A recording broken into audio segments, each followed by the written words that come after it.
What is up, Waffle Gang? I do hope you are well. My name is Mark, and today we're covering some r/relationships.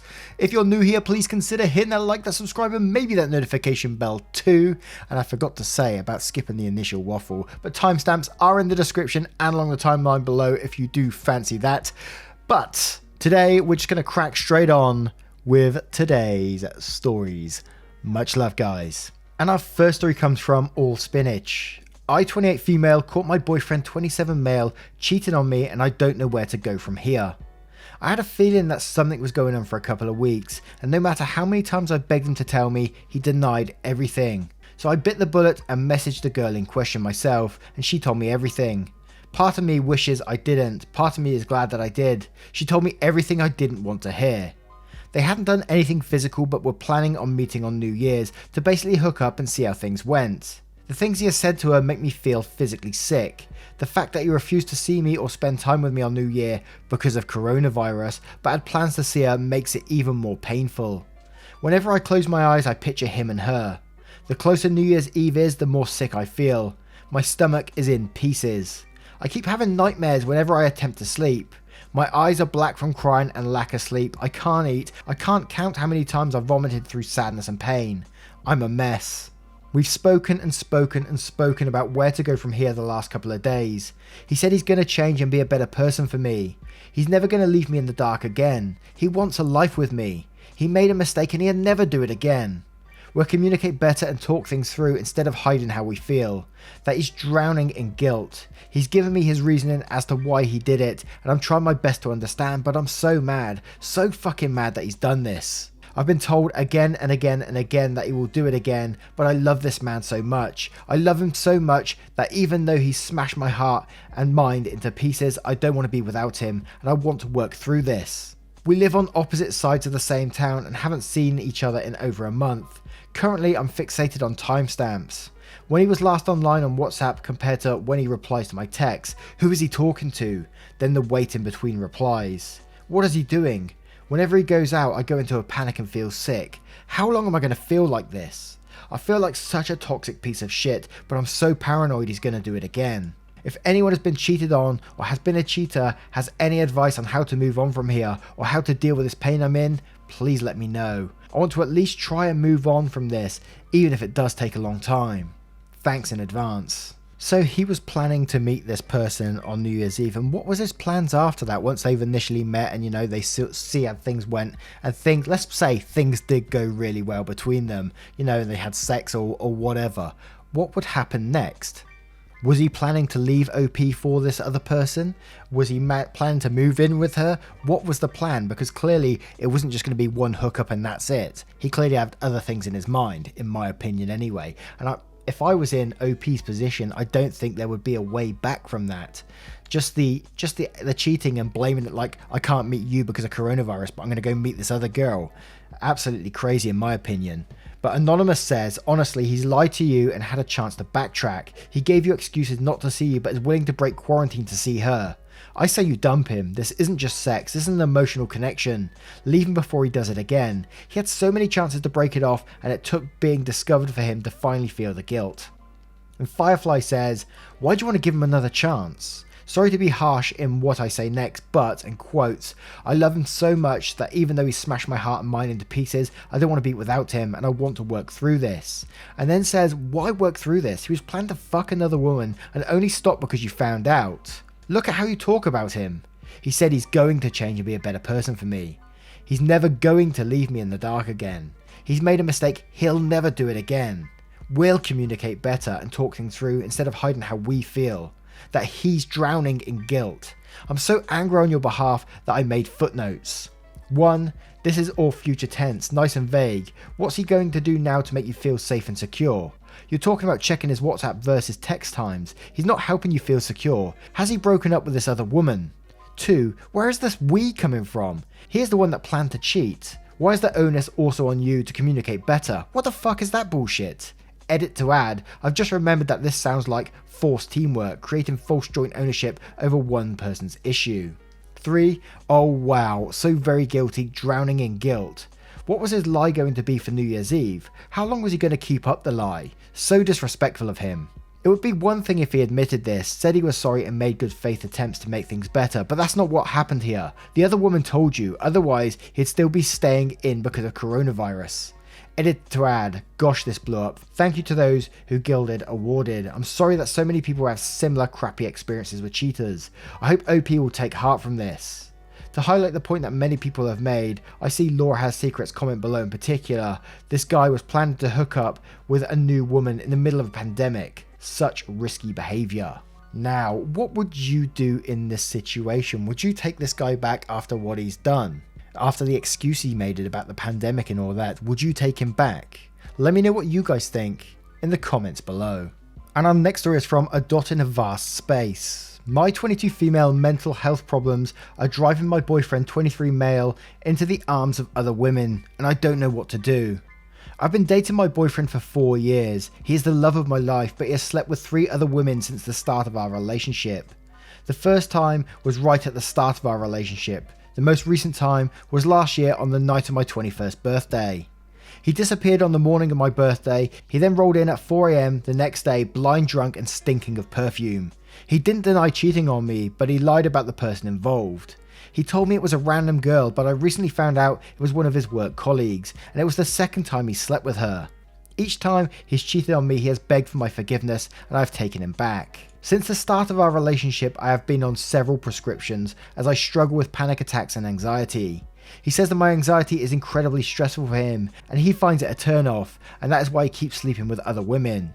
My boyfriend is my best friend. I love him and I know that he loves me too. But surely if my mental health is impacting him this badly, we shouldn't be together. I'm really lost and unsure what to do. I just want the boy I fell in love with back. Please, please help me. What the hell is this about using panic attacks and anxiety as an excuse to cheat with other women? What the fuck kind of excuse is that? Kick his ass out right now. Holy damn, man. He's trying to turn this around on you. His cheating behaviour, he's turning around on you. That is ridiculous. I want to say not the arsehole, but we're on the wrong subreddit. So, Lapis Lucy says, your boyfriend is sleeping with other women because he's an arsehole, not because of you. Sassy Black Schmitty says, girl please, your boyfriend is cheating because he wants to cheat. Your anxiety and panic attacks have zero to do with it. I promise, it's just something he's using to abuse you. I never thought I'd be one of those people on Reddit who jump to say break up with someone, but at least this is definitely a red flag and a great indicator that you may be in an abusive relationship. Stargazer says, I have generalized anxiety disorder and my husband doesn't sleep with other women. What the fuck? He's totally gaslighting you. That is not a you problem, it's a him problem, 100%. Then a bunch of them saying, just get out, get out, get out. And Broad Sharp says, he's your best friend but cheated on you 3 times. It's unfortunate, but you need to reevaluate. Best friends don't betray one another. Instead of tolerating that behaviour, start realising you're worth more than that. Your self-respect and dignity are worth more than his constant betrayal.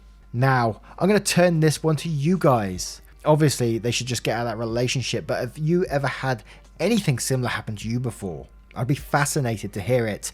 Let us know in the comments below. And cheeky little surprise here, we have an update on that post, which says, in the title, I 22 female have left my cheating boyfriend 23 male. I 22 female just wanted to update everyone on my original post about my boyfriend 23 male. The response to my manic posting on Reddit has been overwhelming and I wanted to say thank you. Almost every reply was saying that I should leave him and the relationship was no good. So on Christmas Eve, I packed a bag and I left. I'm currently staying with my sister, sleeping on her sofa, and for the first time in my life, I feel free. Thank you for everything, Reddit. You know, Reddit can be a good place sometimes. I know sometimes it can be a toxic place too, but it's always nice when we get a wholesome ending to a story. I know she's gone through a tragic breakup, but she feels free in what she's doing. She was obviously feeling a bit imprisoned in her current relationship, so good on her, and let's hope her future is looking good. And our next story is from a throwaway account. My 22 female boyfriend 25 male is insecure, bases his attractiveness on how many girls have shown interest in him. My boyfriend and I have been dating for almost 3 years. We've had very similar life experiences. We didn't have romantic partners in high school. We were extremely shy and self-conscious. No one showed any romantic interest in me in high school, but he did have 2 girls ask him out in high school. He didn't have his first kiss until he was 21. I didn't have mine until I was 18. I learned over the years that self-love is extremely important. I don't have to wait for someone to come along for me to love myself. I am more confident since I don't base my appearance off of someone else's opinion. My boyfriend, however, still bases his appearance based on how many girls have shown interest in him. He doesn't think he's attractive. I've tried to sympathise with him, but it's a weird conversation to have when I'm his girlfriend. He's sad that there hasn't been a girl that's shown a true interest in him. I was the one to ask him out, and I was the one to initiate kissing/sex. It makes me feel like I don't count. He's so attractive and it's incredibly frustrating that he doesn't see that. I've tried to explain self-love to him, and that he doesn't need to wait for someone to love him for him to love himself. He refuses to listen to me. Has anyone had a similar problem? If so, how did you help your significant other? Or if you were in my situation, what would you do? You know, the line that really stood out to me in this post was on the third paragraph when it said, he's sad that there hasn't been a girl that's shown true interest in him, when you're the one that's going out with him, and as you said, you asked him out, you kissed him, you first initiated sex with him. So obviously you are attracted to him, and to him to say that, it almost sounds like validation for like flirting with other people. And that might be a reaching opinion there, so I do apologise if it is, but it's just the way it feels to me in this story. So I'd certainly be concerned about that, and I would raise that conversation with him. And just straight up ask him, so doesn't my opinion count at all? Because surely you're the love of his life at the moment, and if he doesn't value your opinion, what is there, right? But Ying Yang 2000 said, I had this exact problem with my high school boyfriend. He and I dated 4 years, and he would base his self-worth on how many girls found him attractive. It seemed like my opinion just didn't matter to him. His desire for female attention led to a whole lot of flirting, so he could confirm into his brain that all the girls found him attractive. He was texting other girls constantly, but just kept telling me that it was innocent. He ended up cheating on me, shockingly/sarcasm. Every situation is different. In my case, I should have dumped his ass the minute he told me that he had to flirt to feel good about himself. I'd have a long, serious talk with your boyfriend about respecting you, loving himself, and how this is affecting your relationship. If he's not willing to put in the effort to stop basing his worth on other girls, for both his sake and yours, then you need to decide if the relationship is worth continuing. And International Oil says yes, and it didn't end well. Long story short, he started seeking girls to talk to online to make himself feel better and boost his confidence. This had been happening for years, and I finally found out this summer. We're engaged, so it was extremely difficult, and still is, to truly understand all of this. We broke up. He's going to therapy to work on those insecurities. I'm going to tell you what I've learned. I know your intentions are good, and you're trying to help him, but you can't. You can't make someone love themselves or see their own worth. He needs to do that by himself and actually work on it. All you can do is encourage him to try and be more mindful and to find himself, for him to really see the big picture, that life is not all about looks. I'm sure you care for him, but it's not your job to fix him. You can't save everyone, and you can't change people. Hope this pain doesn't end up hurting you. I know you mean well, but please don't lose yourself in his issues. I wish you well. And Sloan Powell says his issue runs deeper than he thinks, and it won't be solved by being validated from having lots of women attracted to him. Speaking from experience myself. And Periwinkle Cupcake says, it's not your job to fix him, and unless he's actively trying to get help for his issues, this is going to be the nature of your relationship. The whole thing sounds exhausting. It's like he's saying that you don't matter, and the only thing important to him is how many other girls find him attractive. You're a kinder person than I am, because I would have dumped him for being an emotional drain. Now, what would you do in this situation? Say if you was the girlfriend and and your other half is insecure. How would you deal with it? Would you try to convince them that you do love them and all that sort of thing? Or would you think there's some deeper issues at play here? Let me know in the comments below what you think. And our next story comes from Ale Larida. My 33 female roommate, 24 male, has been peeing on my loofah. Oh my god. So this is a revelation to me. Unfortunately, I don't know how long this has been happening for, because as soon as I pick up the loofah, I smother it in soap, so I haven't noticed. My roommate is horrifically lazy. I've known lazy people in my life, but he takes the award for this. Not only is he lazy, he is disrespectful, obviously, and extremely volatile. We had a major argument months ago about the fact he was missing the toilet when he would pee, and he wouldn't clean it up. He said, nobody asked you to clean it. It has exclusively been my boyfriend and I who have been cleaning it up, even after the confrontation. If we leave it, it will never get cleaned. I dealt with it until one fateful night when I stepped in his pee barefoot and it made me snap. He is a major World of Warcraft addict. Since the new expansion came out, it is all he has been doing. No work, no cleaning, trashing his room with soda cans and fast food bags. What he does in his room is his business, however now his laziness has gone to a brand new level. Instead of using the toilet, he has been peeing directly into the tub. What the fuck, man? I don't mean while he has taken a shower. If this were the case, I wouldn't care as much and probably never figured it out. I don't use it for baths, so whatever. He pees in the tub and leaves it to dry. I believe he does this because A, he doesn't want people on Discord to hear him flush, B, he is in a rush and apparently it would take too long to lift the toilet seat, C, he is trying to avoid peeing on the floor. My boyfriend and I are afraid of him. His last blow up resulted in us being threatened and belittled. He's a huge guy, so when he threatens physical violence on us, we feel like we have no choice but to let him have his way. But now he has stepped over the line. We hang our loofahs off the tub spout. Never has been an issue. Until I noticed there was a good amount of pee near that area. I picked it up, sniffed it, and sure enough, it smells like piss. I'm horrified. I'm sitting here thinking how long I must have been scrubbing his piss all over my body. We now have nowhere else to go. COVID left us broke and we're still trying to get our lives back, but this can't continue. I'm scared of him and I don't know how to approach this. We have no power to kick him out either. Our other roommate is extremely passive and he has his own bathrooms, so he doesn't have to deal with things like we do. How do I approach this?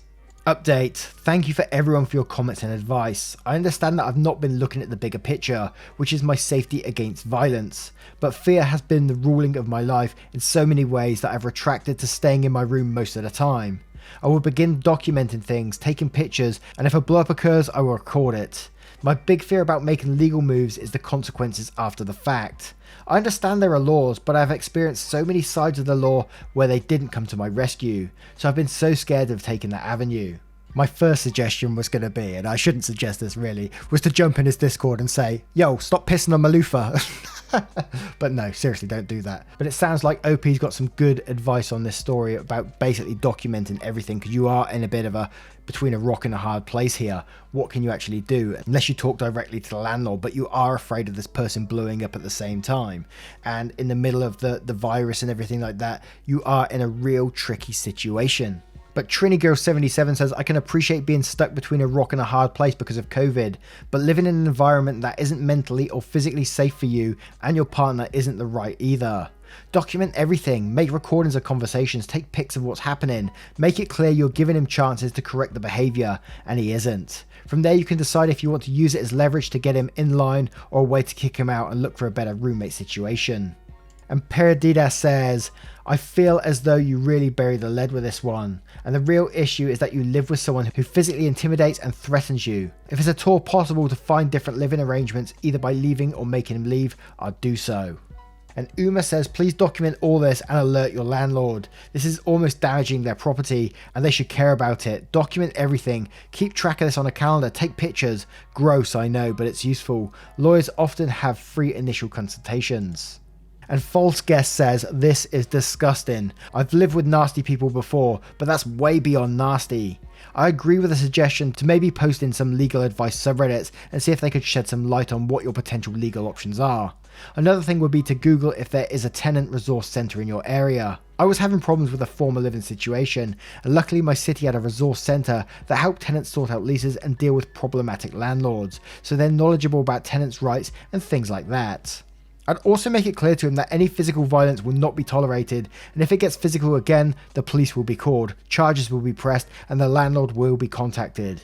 If the police keep getting called to the apartment, the landlord might decide keeping him as a tenant is not worth the hassle, especially if you and your boyfriend have otherwise been ideal tenants. I don't know if the landlord will get involved, but if your roommate is peeing in the bathtub and keeping trash in his room, that could attract roaches and mice. He or she might do something. Now, what would you do? Put yourself in OP's shoes in this situation. Picture this potential guy who's peeing in the bathtub is a big guy threatening physical violence. How would you deal with it? Would you confront them directly and call the police? Because they are in a tricky situation, you know. The police might not do anything and then you're stuck with this person. Let me know what you think in the comments below. And our next story is from Jack and Jill 222. My family sided with my abusive ex-husband. Shall I let him back into my life? Long story short, I married a man who turned out to be a psychopath. no empathy, extremely emotionally abusive, gaslit and emotionally crushed me daily until I was almost dead. He used taking my family's home as a way of forcing me to stay in the relationship. I faced death several times near the end of it, and afterwards it took 2 years after I divorced him to recover my physical health after the stress, with numerous visits to ER and 40 plus doctor's visits, infections, etc. I still suffer from constant anxiety and insomnia after surviving it. During the separation, I confided in my family about the abuse. I was clear and upfront about what was happening.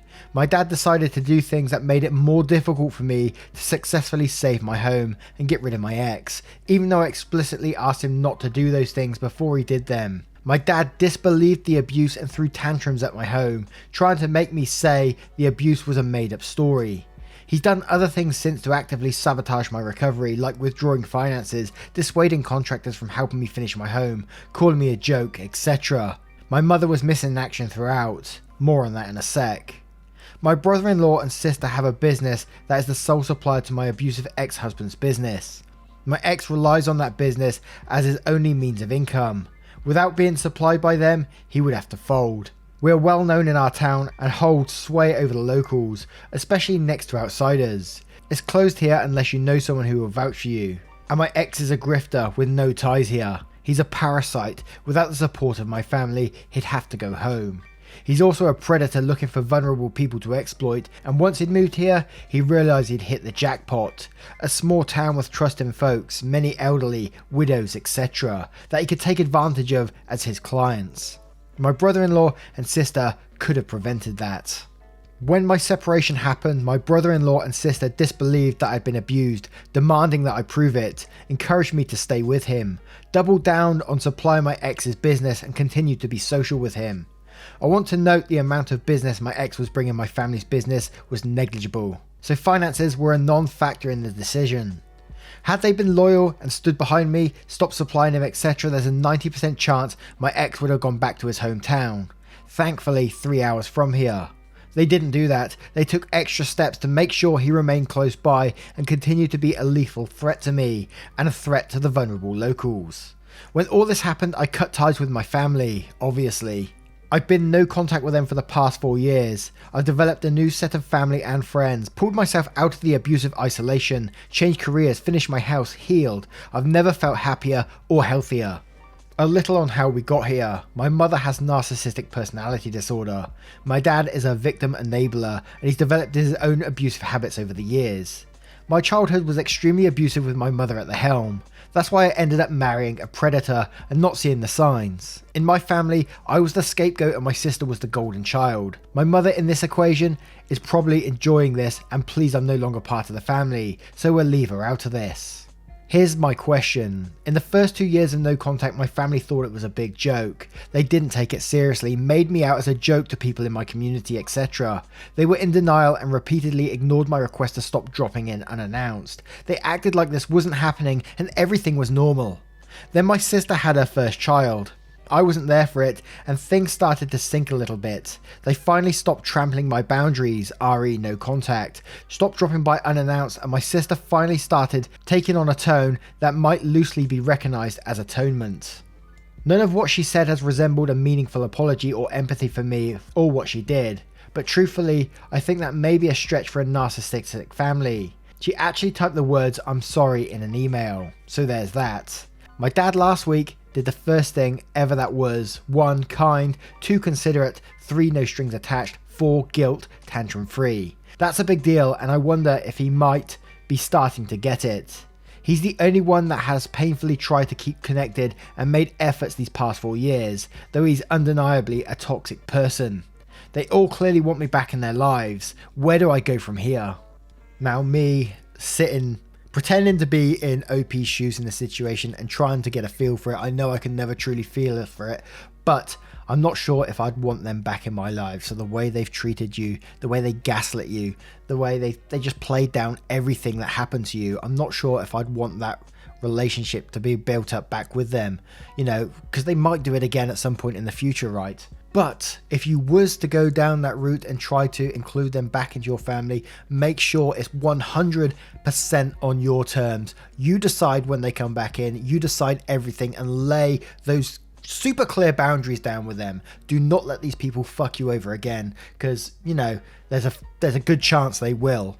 But personally, I just think I'm sorry doesn't cut it. They needed to be doing a lot more than bloody I'm sorry, I gotta say. But MCHVV says, take some time to observe if they've actually changed because they want to improve things with you, or it's just a facade. You've been through a lot, you deserve peace. Cherry One says, where do you want to go from here? Do you want to get entangled in their lives again? Do you want to move away? When you picture a satisfying and exciting future, what does that consist of? And that's a very good question. And OP does reply to this saying, I think I'd like to have my dad in my life. He's been truly trying these past 4 years and I can tell he's hurting, even though he's short on good skills. For the rest of your questions, I want healthy. I want to live a healthy life, healthy friends, healthy chosen family, good function and kindness. The habits my sister has right now have no place in the future I want. She doesn't get this though because she grew up in the same family I did. She's toxic and doesn't know it, but I feel like it's not my job to explain it to her. I don't have the energy, honestly. I want to spend my time being happy. 37 years is a long time to wait to be happy.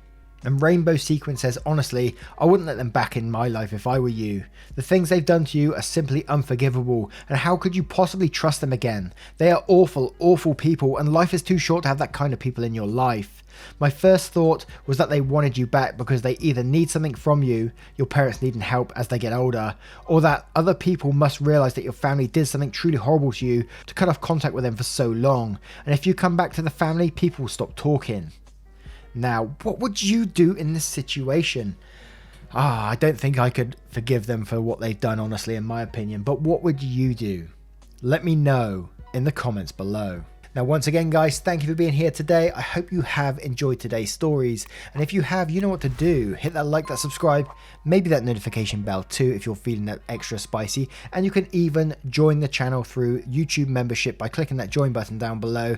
Or you can head on over to Patreon with the link down in the description and join there. It is really, really appreciated. It keeps me going. And, you know, I just feel the love from it. Thank you so, so much. And I will see you in the next one. Take care, guys. Much love.